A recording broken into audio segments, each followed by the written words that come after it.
గురు మామా తాళం లేకుంటే స్టార్ట్ అవుతుంది మా బండి. మరి తెలుసుకెళ్ళి ఉద్దరు నాయన వాడికన్నా ఫోన్ చేయి వాడు వస్తాడు. హలో ఏ నువ్వేంలే బండి వేసుకున్నాడు పుట్టొచ్చావే నాకెవడు చెప్పు బండి వేసుకురామని.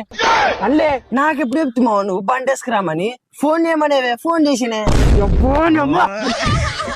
నువ్వే బండి వేసుకురాపలే.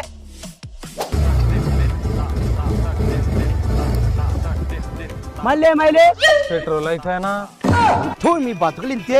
ఏ అబ్బా టనప్పుడు కాబట్టి పెట్రోల్ వేస్తాము, చెట్లు ఊపనకూడదాము. బాటిల్ ఉంది కదలే. అవు మరి పెట్రోల్ కూడా ఉంది. పెట్రోల్ ఉండదు అన్నప్పుడు చెప్పొచ్చు కదలే. నువ్వు నన్ను అడిగితే జర్లే బాణాలు పోదాం జరుగు. బాటిల్ నమ్మ గుద్దనక బాటిల్ పెట్టుకొని అదల్లా బుడుకులాడిస్తుంది కదా మమ్మ. అదే అయినమ్మ పెట్రోల్ లేవు.